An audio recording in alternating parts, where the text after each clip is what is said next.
구약성경 421면 사무엘상 10장 1절에서 9절까지의 말씀입니다. 찾았으면 제가 봉독합니다. 이에 사무엘이 기름병을 가져다가 사울의 머리에 붓고 입맞추며 이르되 여호와께서 내게 기름을 부으사 그의 기업의 지도자로 삼지 아니하셨느냐. 네가 오늘 나를 떠나가다가 베냐민 경계에 셀사 있는 라헬의 묘실 곁에서 두 사람을 만나리니 그들이 내게 이르기를 내가 찾으러 갔던 암나기들을 찾은지라. 네 아버지가 암나기들의 염려는 놓았으나 너희로 말미암아 걱정하여 이르되 내 아들을 위하여 어찌하리요 하더라 할 것이요. 내가 거기서 더 나아가서 다볼 상수리 나무에 이르면 거기서 하나님을 배우려고 베델로 올라가는 세 사람을 만나리니 한 사람은 염소 새끼 셋을 이끌었고 한 사람은 떡 세 덩이를 가졌고 한 사람은 포도주 한 가죽 부대를 가진 자라. 그들이 내게 문안하고 떡 두 덩이를 주겠고 너는 그의 손에서 받으리라. 그 후에 내가 하나님의 산에 이르리니 그곳에는 블레셋 사람들의 영문이 있느니라. 내가 그리로 가서 그 성읍으로 들어갈 때에 선지자의 무리가 산당에서부터 비파와 소고와 저와 수금을 앞세우고 예언하며 내려오는 것을 만날 것이요. 내게는 여호와의 영이 크게 임하리니 너도 그들과 함께 예언을 하고 변하여 새 사람이 되리라. 이 징조가 내게 임하거든 너는 기회를 따라 행하라. 하나님이 너와 함께 하시느니라. 너는 나보다 앞서 길갈로 내려가라. 내가 네게로 내려가서 번제와 화목제를 드리리니 내가 네게 가서 네가 행할 것을 가르칠 때까지 7일 동안 기다리라. 그가 사무엘에게서 떠나려고 몸을 돌이킬 때에 하나님이 새 마음을 주셨고 그날 그 징조도 다 응하니라. 아멘. 사울이 왕으로 기름 부음을 받았습니다. 이 기름을 붓는 의식은 직위에 설 수 있는 자격과 그에 필요한 은사를 주는 행위입니다. 성령을 부어주시는 대표적 상징이지요. 머리에 기름 부음 받은 자는 신성한 직분자라 해서 사람들이 함부로 해할 수 없었습니다. 다윗이 사울에게 억울한 핍박을 많이 받았을 때 그 사울을 제거하고 억울한 고통에서 벗어날 수 있는 기회가 참 많았습니다. 그리고 다윗과 그의 휘하의 장수들은 다 용장이라 그럴 만한 충분한 힘도 가지고 있었습니다. 그런데 감행하지 않았습니다. 사울은 못마땅한 사람임에 틀림은 없지만 그 배후에 계시는 하나님이 두려웠기 때문입니다. 구약에선 왕, 제사장, 선지자 이 세 직분에게 기름을 부어 세웠습니다. 메시아로서의 상징이었죠. 하나님 나라 통치자로서의 왕이 되시는 예수 그리스도. 자기의 온몸을 불살라 십자가의 죄인들을 위해서 자기의 몸을 제물로 내어드리는 제사장으로서의 예수 그리스도. 죄악의 어둠 가운데 방황하고 있는 이 땅의 영혼들을 향해 천국의 진리의 빛을 발하여 주시는 말씀 선포자, 선지자로서의 예수 그리스도. 이 삼중직을 가진 분이 바로 예수님이셨습니다. 신약에서는 예수 믿는 성도들이 곧 성령 받은 영적 제사장 신부님을 설명합니다. 요한일서 2장 27절에 너희는 주께 받은 바 기름 부음이 너희 안에 거하나니 아무도 너희를 가르칠 필요가 없고 오직 그의 기름 부음이 모든 것을 너희에게 가르치며. 성령께서 성령 받은 성도들은 인류 최고의 스승을 모시고 살아간다는 뜻입니다. 그 기름 부음이 너희 안에 거하나니 그 성령이 모든 것을 너희에게 가르친다. 또 그분의 가르침은 어때요? 참되고 거짓이 없으니 그분이 감동 주심을 따라 그분의 인도하심을 따라 그분이 도전하시고 그분이 깨닫게 해주시는 그 진리대로 살아갈 것을 말씀하는 겁니다. 베드로전서 2장 9절 그러나 너희는 택하신 족속이요 왕 같은 뭐라고요?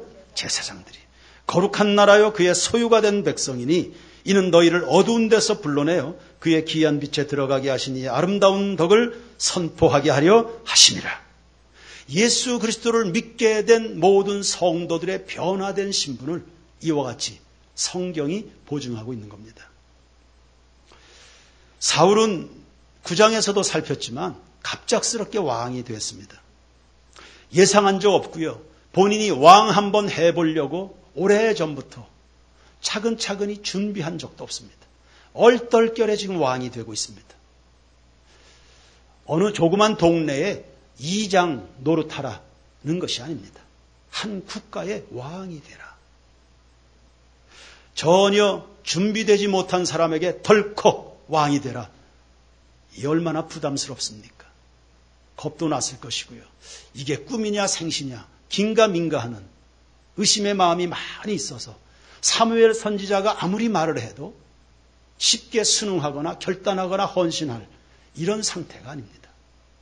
바로 이러한 때에 그 사울의 마음을 다 잡아주시기 위해서 하나님이 사용하신 방법이 징조 예언 3가지를 주는 겁니다.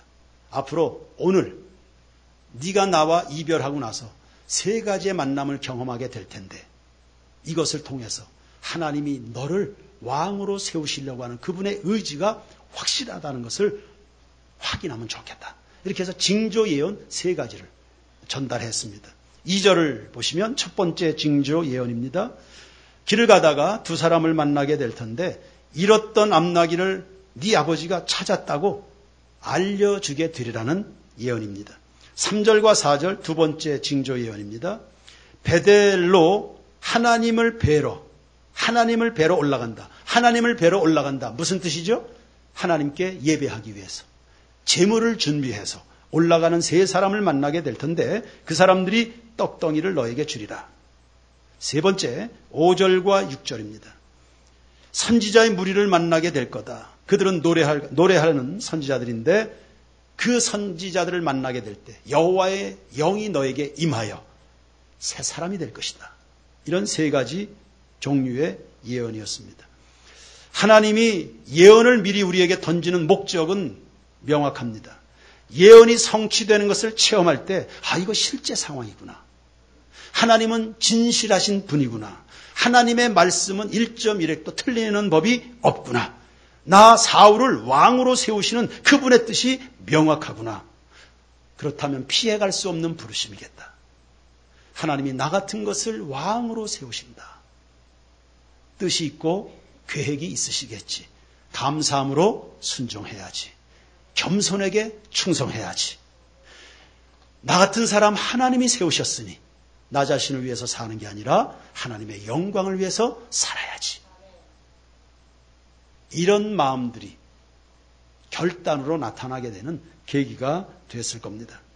그래서 9절에 사무엘의 이 징조 예언이 그날 그대로 다 성취됐습니다. 중요한 것은 이러한 예언들이 있었다는 것보다는 그 예언이 가지는 의미, 속 내용이 더 중요하지 않겠습니까? 그 궁금하지 않아요? 왕으로서 가져야 될 3가지 중요한 삶의 태도를 언급하는 겁니다. 오고 오는 모든 세대, 이 나라의 위정자들이 이러한 3가지 요소를 갖추고 정사를 편다 그러면 본인들도 보람있고 이 나라 민족은 얼마나 축복이 될까요? 그렇게 되기를, 그런 일이 일어나기를 주의 이름으로 축원합니다. 첫 번째, 왕은 강하고 담대해야 됩니다. 염려나 두려움에 잡히면 안 됩니다. 왕이, 한 국가의 리더가, 한 회사의 사장이 흔들리면 아무것도 할 수 없습니다. 2절에 나타나는 첫 번째 징조 예언은 사람의 염려는 아무 소용없다는 것을 가르칩니다. 보세요. 사울은 잃어버린 나귀를 찾으려고 무지 애를 쓰고 염려했었습니다.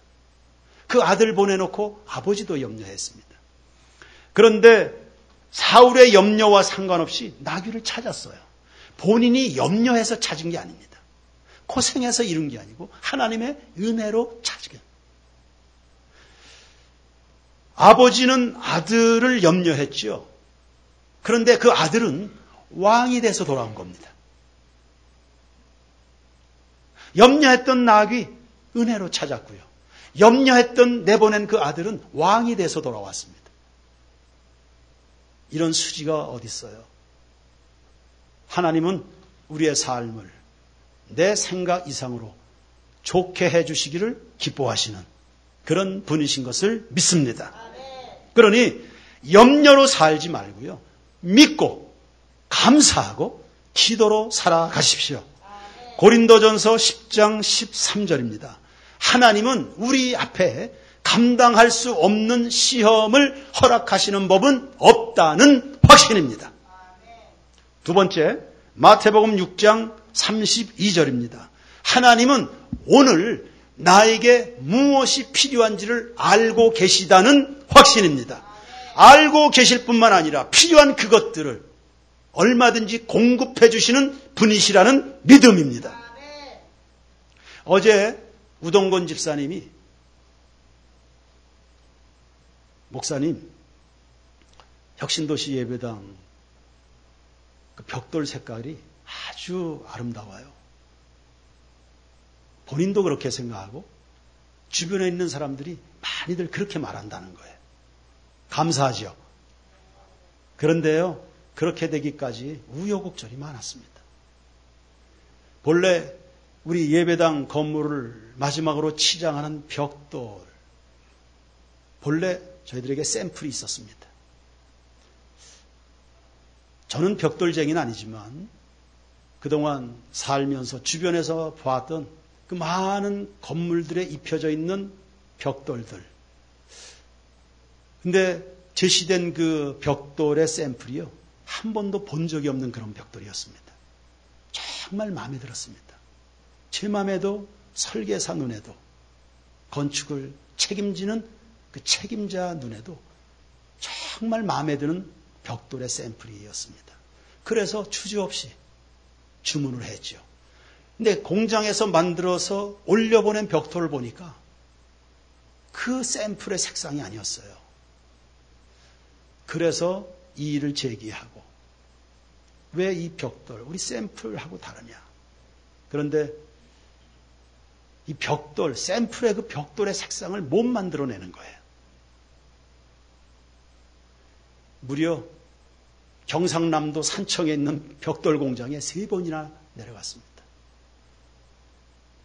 흙을 요렇게도 배합해보고, 흙을 요렇게도 배합해보고, 각종의 흙을 다시 이렇게 배합하고, 무려 3번이나. 그거 하다가 벽돌 공장의 화로가 망가질 만큼 흙이, 그 당시에 흙이 머금고 있는 철분 함량이 다르니까 그 샘플의 그 색상이 나오지가 않는 거예요. 그걸 칼라로 덧칠하는 벽돌이 아니라 흙을 그대로 구원하는 자연 벽돌이거든요. 그 못 만들어내는 거예요. 그 최선을 다해서 이렇게도 배합하고, 이렇게도 배합하고, 이렇게도 배합하고.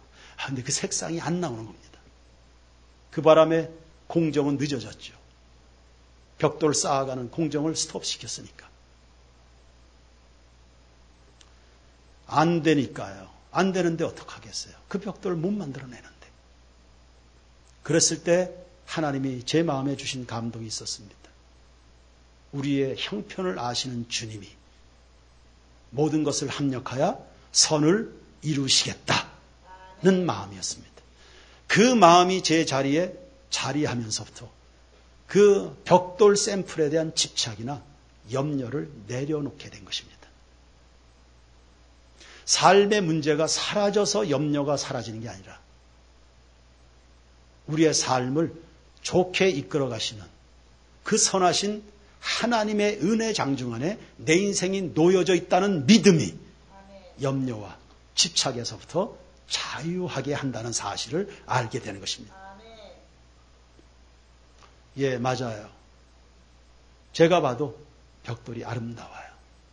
하나님은 우리에게 늘 최고의 것을 주시는 그런 분이신 줄로 믿습니다. 마태복음 6장 33절을 다 같이 읽어보세요. 시작. 그런즉 너희는 먼저 그의 나라와 그의 의를 구하라. 그리하면 이 모든 것을 너희에게 더하시리라. 아멘. 구하라는 저 기도하는 거거든요. 그런데 여러분 직면에 있는 염려거리를 붙들고 씨름하지 마십시오. 염려거리, 그 염려거리. 하나님 나를 힘들게, 이 염려거리를 가지고 기도하는 게 아니고, 그거 아니고요. 하나님의 나라와 의를 붙들고, 그것 때문에 애간장을 타면서요. 하나님의 마음, 지금 하나님의 뜻, 하나님의 심정이 어떨까? 오늘 나와 내 가정을 향한 하나님의 생각은 어떨까? 오늘날 이 원주 땅을 향한, 우리 세인교회를 향한 하나님의 마음은 어떨까?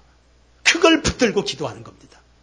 그러면 그 앞에 나오는 의식주의 문제가 다 해결될 뿐만 아니라 모든 것을 너희에게 더 보태주시는 은혜를 약속하고 있습니다. 저 말씀 앞에 우리 세인교회 모든 교우들마다 아멘하여 영광을 돌리고 여러분의 축복을 누리는 주인공들이 되길 축원합니다. 다니엘은 바벨론의 볼모로 잡혀갔습니다. 왕이 진미와 포도주를 제안했습니다. 제공했습니다. 사람은 좋은 음식에 잘 대접하면 마음이 다 무너지게 돼 있죠. 다니엘을 비롯한 볼모로 잡혀간 유대 청년들은 아주 똑똑한 청년들입니다. 왕이 그것을 제안하는 거예요. 다 좋은 음식에다가. 그 음식 앞에 흔들리지 않을 사람이 누가 있습니까? 그 좋은 음식으로 그 청년들을 회유하고 그들 속에 뿌리 박혀 있는 하나님에 대한 유대 정신, 여호와 정신이라는 게 있습니다. 그거 다 뽑아내는 겁니다. 대신 바벨론의 세속주의를 주입하고 싶었던 거죠. 여러분, 이 세상은 세인교회 모든 교우들 안에 담겨있는 예수 정신 다 빼내갈, 한순간도 그대로 두지 않고 여러분 속에 코딱지만한 조금이라도 담겨있으면 그 예수 정신 다 빼내려고 세상은요. 그거 다 빼내서 유명무실한 교인들, 완전히 세속주의에 사로잡힌 그런 교인들 만들려고 세상은 무지하게 노력할 겁니다. 그때 여러분들은 다니엘처럼 믿음으로 담대하셔야 됩니다. 왕이 다니엘에게 진미와 포도주를 내려 보냈습니다. 그거 명령입니다. 그거 타협하는 게 아닙니다. 명령입니다. 그러면 왕의 명령을 거절했을 때 자기에게 닥치게 될 불이익을 계산하지 않았을까요? 사람인데. 반대로 왕이 제안하는 그 음식들, 여러 가지 편의 사항들을 자기가 그대로 수용을 하게 되면 그때 자기가 누리게 될 호강스러운 생활에 대해서 계산을 하지 않았겠습니까? 그런데 다니엘은 이 계산도 저 계산도 아니었습니다. 어려서부터 우상주의와 세속주의와는 타협하지 않는다. 하나님이 싫어하시는 것은 하지 않는다. 그렇게 배웠습니다. 먹든지 마시든지 무엇을 하든지 다 하나님이 영광을 받으실 수 있는 것이라 된다. 이렇게 배웠습니다. 배운 대로 뜻을 정해서 용기 있게 불신앙과 세속주의와 직면을 해서 승리를 해버렸습니다. 그랬을 때 그 시험거리는 다 복으로 바뀌었고 다른 얼떨떨한 소년들은 세상과 타협했지요. 그 소년들과는 비교도 할 수 없는 10배나 더한 지혜를 공급받게 된 겁니다. 이 세상을 살아가는 왕적 제사장, 왕 같은 제사장으로 살아가는 세인교회 성도 여러분, 염려, 두려움 내려놓으시고요. 하나님 편에 서서 믿음과 그분의 약속에 대한 신뢰와 감사와 기도로 여러분의 평생을 수놓을 수 있게 되기를 주님의 이름으로 축원합니다. 이 시대에 다니엘 같은 왕적 제사장들이 필요한 줄로 믿습니다. 두 번째, 왕은 예배자로 살아가야 됩니다. 예배 우선주의입니다. 예배자로 산다는 말은 하나님과의 관계가 건강하다는 뜻입니다. 한 집의 가장도 감당해야 될 부담이 상당합니다. 한 고을에 4도 정도만 돼도 풀어가야 될 숙제가 한두 가지가 아닙니다. 한 국가의 왕이 된다는 것은 그 스트레스는 말도 못합니다. 그런데도 불구하고 그러한 업무 처리보다 우선돼야 할 일이 하나님과의 만남입니다. 나를 부르신 분은 하나님이시기 때문입니다. 나에게 지혜 주시는 분은 하나님이시기 때문입니다. 나를 도우실 분도 하나님이시기 때문입니다. 이 나라와 민족을 붙들고 계신 분도 하나님이시기 때문입니다. 여러분의 생업에 은혜를 주실 분도 하나님이신 겁니다. 3절과 4절에 사울이 베델로 예배하러 올라가는 사람들을 만났죠. 그들이 준비한 제물의 종류가 있습니다. 그 제물들을 통해서 예배 정신을 배워야 했습니다. 먼저는 염소 3마리를 데리고 가는 사람이 있었습니다. 염소 3마리는 하나님 앞에 드리는 번제를 말합니다.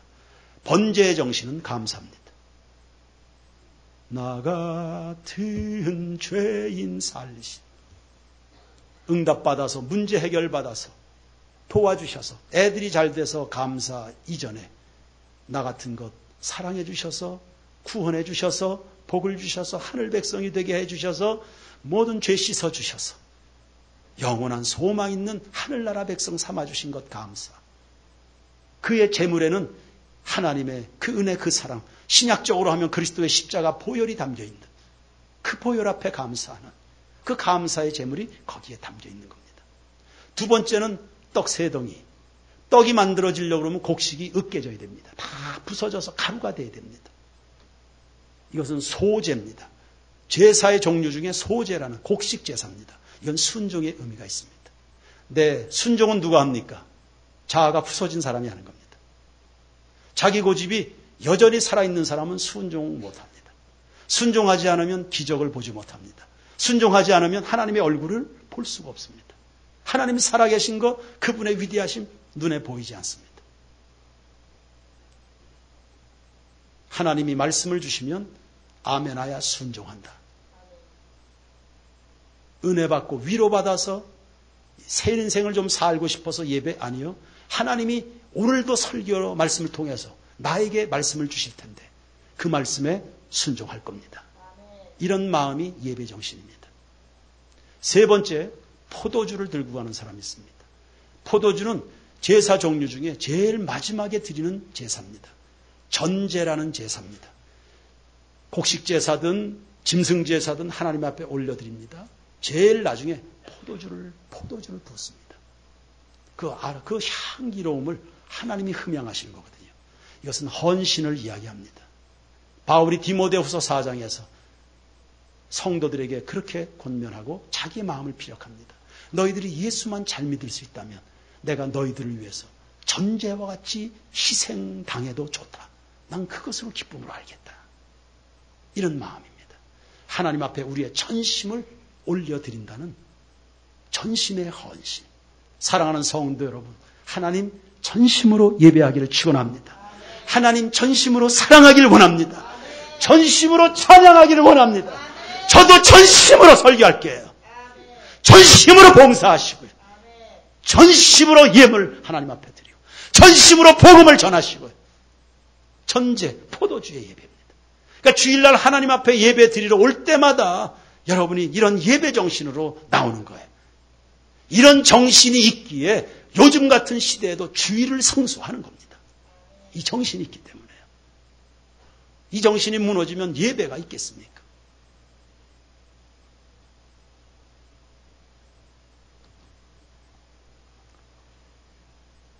아쉬운 것은 사울의 생애에 예배드리는 흔적이 없습니다. 자기를 위한 기념비는 세웁니다. 자기 숭배입니다. 하나님을 예배하라고 불러놨더니 하나님은 예배하지 않고 자기만 좋게 합니다. 살찐 짐승 다 챙깁니다. 재물욕입니다. 다윗을 시기합니다. 그 사위입니다. 사랑해야 될 대상, 섬겨야 될 대상, 다윗을 시기하고 배척합니다. 권력욕입니다. 왕은 왕의 직분을 섬기는 게 아닙니다. 권력을 섬기는 게 아니라 그 권력을 통해서 하나님의 영광을 드러내도록 하나님을 섬기고 그분을 예배하는 것이 왕입니다. 사울이 왕의 자리를 섬기고 있습니다. 하나님 앞에 제물을 드리라고 살찜 증승을 주셨더니 하나님께 예배는 안 드리고 다 자기가 탈취합니다. 도적질합니다. 하나님께 가야 될 것을. 평생을 육체의 소욕으로 지내던 사람입니다. 그의 생에 감사가 잘 보이지 않습니다. 그가 애절하게 진지하게 하나님 앞에 뜨겁게 기도했다는 기록을 잘 찾아보기가 어렵습니다. 우리의 신앙 인생의 기록엔 어떻게 남을까요? 그가 찬양해서 하나님을 영화롭게 하기 위해서 불렀던 시가 하나라도 남아 있습니까? 사울의 생에 40년 왕노릇을 했습니다. 40년 동안 하나님을 향한, 하나님을 지향하는 흔적이 거의 남아있지 않습니다.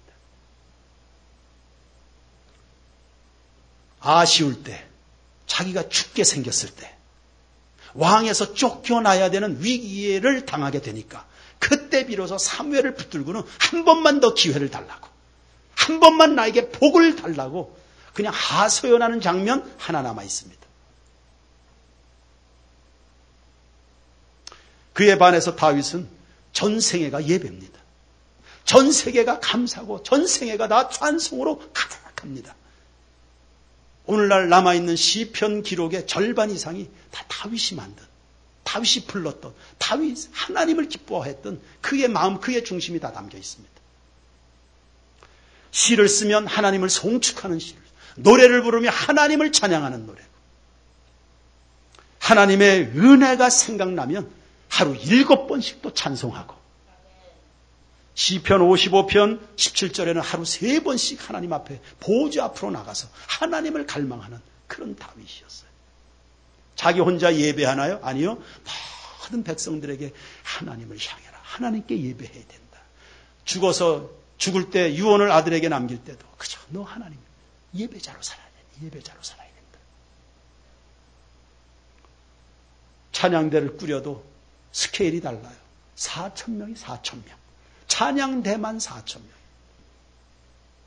예배하는, 하나님 앞에 드리는 예물의 스케일도 다르고 하나님을 사랑하는 스케일이 다르다.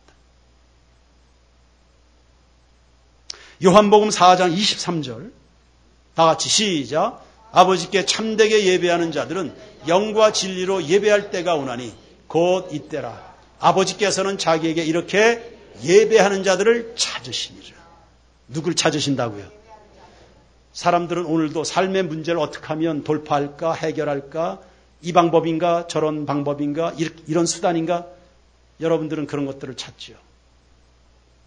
우리 인생을 되게 하시는 하나님은 예배하는 사람들을 찾으신다. 역대하 16장 9절입니다. 다 같이 시작. 여호와의 눈은 온 땅을 두루 감찰하사 전심으로 자기에게 향하는 자들을 위하여 능력을 베푸신다. 하나님을 향합니다. 어떤 마음으로요? 전심으로요. 우리 그렇게 신앙생활 해보십시다. 전심으로. 전심으로 기뻐하리 전능의 왕 함께 하시네. 전심으로요. 전심으로. 하나님은 우리를 다 알고 계시잖아요. 우리의 중심을 다 들여다보고 계시지 않습니까? 전심인지, 저것이 전심의 예배인지, 정말 하나님 우선주의의 삶을 살아가는 사람인지, 하나님 그거 다 아실 텐데 그 아는 사람에게 능력을 베푸신다. 여러분, 일 중심으로 살지 마시고요. 하나님 우선주의자가 되기를 축원합니다. 일 잘하는 거 중요해요. 일 못하는 사람 답답하죠. 다시는 안 맡기고 싶은. 그럼에도 불구하고 일 잘하는 것과 그저 하나님 중심의 삶을 살아가는 것 가운데 선택하라면 저는 후자 쪽을 선택할 것 같습니다. 지금은 일을 못할 수도 있겠죠. 하나님 전심으로 향하다 보면 그분이 하늘의 문을 열어주셔서 일을 잘할 수 있는 기회들을 열어주실 그 하나님이심을 믿으니까요. 일을 잘해서 되는 게 아니고요. 하나님 앞에 쓰임받아야 됩니다. 여러분이 가지고 있는 그 지식 하나님이 쓰셔야 지식이지. 여러분이 잘하는 거고 하나님이 쓰셔야 그게 역사의 유산으로 남게 되는 것이요. 하나님의 마음에 합당한 하나님이 쓰시는 우리 세인교회가 되길 축원합니다. 아름답게 지어져가는 혁신도시 예배당도 하나님이 쓰시는 만민이 나와서 기도하고 주의 영광이 머무는 거룩한 성전 되기를 축원합니다. 역사는 히스토리입니다.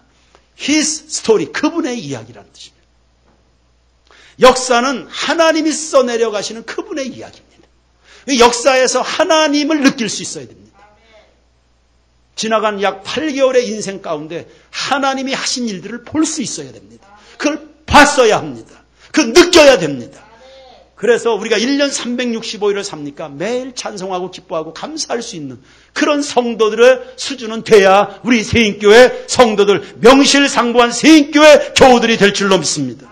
역사는 하나님께서 당신의 마음을 가지고 있는 사람들을 통해서 만들어가는 사건들입니다.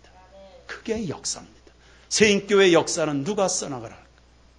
누구를 통해서 하나님이 쓰실까? 세인교회는 예배하는 사람들입니다. 예배가 귀한 것을 아는 사람, 예배를 받으셔야 될 그분이 어떤 존재인지를 아는 사람들입니다. 그분이 여러분에게 행하신 일들에 대해서 기뻐할 수 있는 사람들이에요. 주님 잊어버리지 마시길 축원합니다. 창세기 11장에 신할 평지에 엄청난 토목공사가 진행이 됐습니다. 바벨탑입니다. 장면이 바꾸어서 12장이 되면 중동 한 조그만 땅덩어리에 조그만 시골 마을에서 아브라함이 아주 소박한 돌 제단을 쌓아서 하나님 앞에 감사 예배를 드렸습니다. 나 같은 것 우상 숭배자 가운데서 풀러내신 것 감사, 새로운 약속의 땅 가나안까지 인도해 주신 것 감사, 감사해서 예배를 드렸습니다. 지금에 와서 보면 그 엄청난 토목공사 바벨탑은 역사에서 지워져 있습니다. 그런데 그 소박하게 시골 구석에서 누구도 바라보지 않는 그저 한 분 하나님에게 집중해서 감사의 예배를 드린 아브라함과 그의 후손으로 오신 그리스도 예수의 이야기는 지금도 살아있다. 지금도 살아서 그 복음 가운데 수많은 영혼들이 구원을 받고 있다는 사실입니다. 하나님은 예배하는 사람들, 예배하는 자리에 관심을 갖고 계시다. 예배는 죄로 죽어 지옥 갈 영혼들이 구원의 하나님을 만나는 축복된 순간입니다. 오늘 우리는 위대하신 하나님 앞에 있는 것 기억하시길 바랍니다. 여러분의 예배 하나님이 다 흠양하고 계신 줄로 믿습니다. 세 번째, 왕은 성령의 사람이 되어야 합니다. 6절과 9절 말씀 보면 사울에게 성령이 임해서 그가 새 사람이 됐고 새 마음이 됐습니다. 여러분, 왕이 되는 게 중요한 게 아니고요. 새 사람이 되는 게 중요해요. 사람이 변해야 된다. 사람이 변해야 된다. 새 사람. 아무리 왕이 10명이고 100명이라도 옛 사람이면 아무런 희망 가질 수 없어요. 성령 받은 하나님의 사람, 하나님을 알고 진리에 붙들린 새 사람이어야 됩니다. 새 사람. 아무리 젊은이들이 피 흘려 싸우고 밤새도록 저항하고 그래도 그래봐야 바뀌는 것은 정권만 바뀔 뿐입니다. 그것 때문에 나라가 바뀐 적은 없습니다. 그냥 정권만 바뀌는 거예요. 사람이 바뀌어야 돼요. 사람이. 그럼에도 불구하고 이 나라 이 민족이 건재한 것은 나라 구석구석에 하나님을 경외하는, 하나님을 지향하는, 하나님 앞에 신실하게 예배하고 밤이고 낮이고 기도하는 의인들, 하나님의 백성들이 있으니 이 나라 이 민족이 건재한 줄로 믿습니다. 세상의 희망은 예배자들, 하나님을 아는 사람들. 그러니 여러분 깨어있고 살아있고 충만해서 나라와 민족과 역사 그리고 원주 땅 당구동에도 혁신도시에도 새로운 역사를 만들어가는 성령 받은 새 사람들이 되기를 축원합니다. 각성하고 기도하고 다 새 마음 새 영으로 충만해서 우리 하나님이 선물로 주시는 새 예배당에 입당할 수 있게 되길 바랍니다. 로마서 8장 5절 6절 말씀입니다. 육신을 따르는 자는 육신의 일을, 영을 따르는 자는 뭘 생각해요? 육신의 생각은요? 영의 생각은요? 예, 왕의 생각이 생명으로 충만해야죠. 왕이 가는 길이 생명과 평안의 길이라야 나라가 안정되지. 왕의 생각이 육신의 생각으로 세속적으로 가득 차면 그 나라가 어떻게 설 수 있겠습니까? 왕만 생각할 거 아닙니다. 담임 목사의 생각이 성령으로 가득해야지. 세상 일로 가득하면 이 교회는 어디로 가는 겁니까? 여러분의 가정은요, 가장들의 생각이 무엇으로 가득 채워져 있는가? 가장들의 생각이. 교회 아이들의 생각이 성령으로 가득 채워져 있어야 그들이 살아갈 미래의 세대가, 미래의 시기가 생명과 평안으로 충만하게 될 줄로 믿습니다. 로마서 8장 11절입니다. 예수를 죽은 자 가운데서 어떻게 해요? 살리셨다. 성령은 살리시는 분이에요. 너희 안에 거하시면 그리스도 예수를 죽은 자 가운데서 어떻게 해요?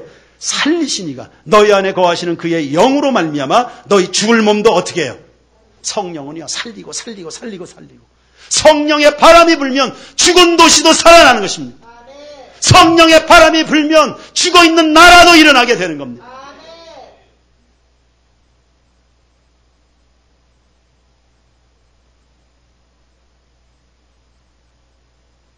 덴마크가 두 번의 전쟁에서 쑥대밭이 되어버렸습니다. 그룬티비 목사가 30대 목사가 조국이여 여호와께로 하나님께로 돌아와라. 찬송 부르고 기독교 교육을 시작하고 역사를 다시 한번 역사를 들여다보니까 세상을 바꾸는 데는 다 교육혁명이 결국은 교육혁명이었어요. 우리나라가 지금까지 이렇게 된 것도 다 기독교 학교가 만들어낸 거예요. 덴마크도 영국도 뭐 다 교육의 힘이었어요. 하나님의 말씀을 가르치고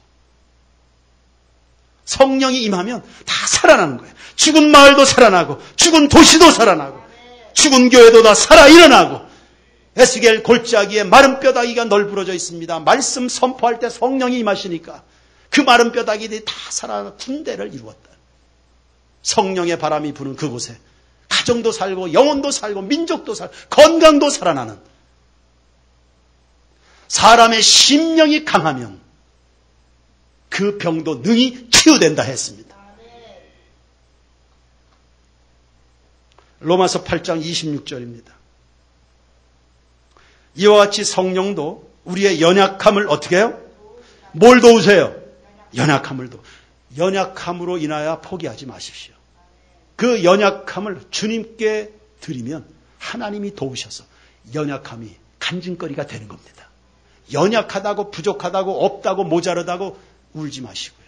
그 연약함을 도우시는 성령님이 계세요. 특별히 그 하반절 보시면 연약함을 도우시나니 우리는 마땅히 기도할 바를 알지 못하나 오직 성령이 말할 수 없는 탄식으로 우리를 위하여 친히 간구하시느니라. 특별히 기도를 도우시네요. 제사장들의 주로 역할이 뭐겠습니까? 제사장들이 하는 일이 민족을 대신해서요. 민족의 모든 짐을 어깨에 지고 하나님 앞에 나가서 기도하는 겁니다. 충보기도입니다. 예수님은 십자가에서 죽을 때까지 제사장으로서 기도했습니다. 제자들과 이별할 때 기도했습니다. 사역 중간중간에 다 기도하셨어요. 제사장은 기도하는 게 본연의 사명입니다. 기도하라고, 기도로 돌보라고, 하나님에 의하여 돌보라고 왕을 세워놨는데 만약에 왕이 기도가 빈약하다, 기도가 소홀하다, 기도의 가치를 모른다, 그건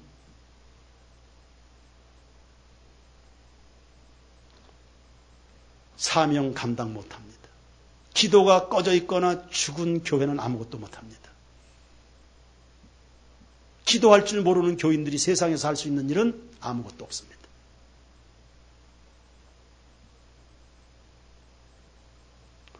기도가 살고 불이 붙어야죠.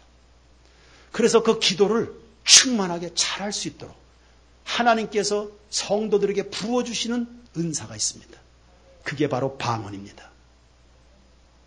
기왕에 신앙생활하는 거 성도 여러분 다 방언의 은사를 받으시길 축원합니다. 사도행전 2장 17절입니다. 하나님이 말씀하시기를 말세 내가 내 영을 모든 육체에게 부어주리니 너희의 자녀들은 뭐해요? 젊은이들은요, 늙은이들은요 꿈을 꾸래요. 성령 하나님은 꿈을 꾸게 합니다. 리더는 꿈이 있어야 리더가 되는 겁니다. 리더의 첫 번째 자질은 비전에 사로잡힌 가슴입니다. 리더는 직위로 사람을 움직이는 거 아닙니다. 지식으로 움직이나요? 돈으로 움직일 수 있는 게 아닙니다. 나라가 움직이고 교회가 움직이고 역사와 민족이 움직이는 것은 리더의 가슴에 들어있는 그 비전입니다. 그 비전이 입으로 선포될 때 움직이는 겁니다. 만들어져 가는 겁니다. 하나님은 우리 마음에 뭘 두고 역사하세요? 소원. 사람이 능력이 있다, 영역이 있다, 영적인 카리스마가 있다. 이 말은 그 사람이 비전에 붙잡혔다는 뜻입니다. 예수에 대한 꿈, 하나님 나라의 꿈, 이 도시를 향한 꿈, 우리가 들어가게 될 혁신도시를 향한 거룩한 계획들, 열망들, 영혼 구원에 대한 열정들, 하나님 나라의 꿈, 이 꿈이 여러분을 리더로 만들어요. 성령이 임하면 다 꿈꾸는 사람이 되는 겁니다. 우리 자식들을 향한 꿈, 교회학교 아이들을 향한 꿈, 이게 다 성령이 주시는 생각들입니다. 그 꿈이 가정도 민족도 교회도 다 살아나게 만듭니다. 예수님이 승천하실 때 제자들에게 성령을 받으라고 했습니다. 왜요? 예수님의 꿈을 계승해야 될 사람들, 예수님의 꿈을 온 세계에 확산해야 될 사람들이니까 성령을 받아라. 성령 받으면서 예수님의 꿈이 본인들의 꿈이 된 겁니다.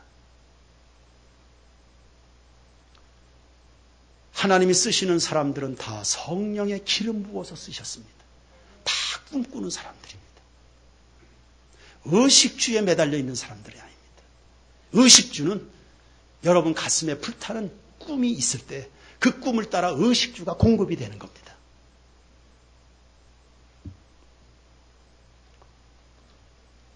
초대교회 사도들을 도와서 섬길 수 있는 집사들을 선택했습니다.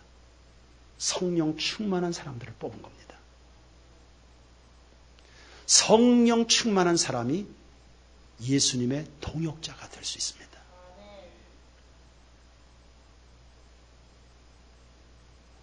영국은 한때 해가 지지 않는 나라로 불리면서 세계를 호령했습니다. 교회마다 예배자들이 가득하고요. 교회마다 울부짖고 주의 은혜를 사모하는 사람들이 가득해서 그 성령이 영국 전역을 뒤덮을 때였습니다. 성령의 바람이 불었던 겁니다. 성도 여러분, 날마다 새벽 묵상, 말씀을 깊이 묵상하셔서 그분의 마음의 골짜기를 여행하셔야 되고 뜨겁게 하나님 앞에 기도하는 중에 하늘의 능력받아 살아가고 능력받아 사업하고 능력받아 세상을 바라보고 능력받아 세상을 치유해가는 우리 세인교회 공동체이기를 축원합니다. 사울은 이 세 가지를 잘 못했습니다. 하나님의 꿈이 전달이 안 되니까 하나님이 더 이상 쓰실 수가 없었습니다. 그래서 왕권이 옮겨졌습니다. 촛대가 옮겨진 겁니다. 하나님 나라 운동은 성령의 운동, 비전의 운동입니다. 그 비전을 가진 사람들이 왕이 되는 겁니다. 그래서 다윗의 가문에서 계속 왕이 나오는 겁니다. 저는 우리 세인교회 성도들이 이 세 가지를 잘해서 여러분이 잘할 뿐만 아니라 이 세 가지를 잘하고 잘 물려줘서 우리 세인교회에서 세상을 복음으로 호령할 수 있는 위대한 왕들이 계속 쏟아져 나올 수 있게 되기를 주님의 이름으로 축원합니다. 축원합니다. 찬양 드립시다. 197장입니다.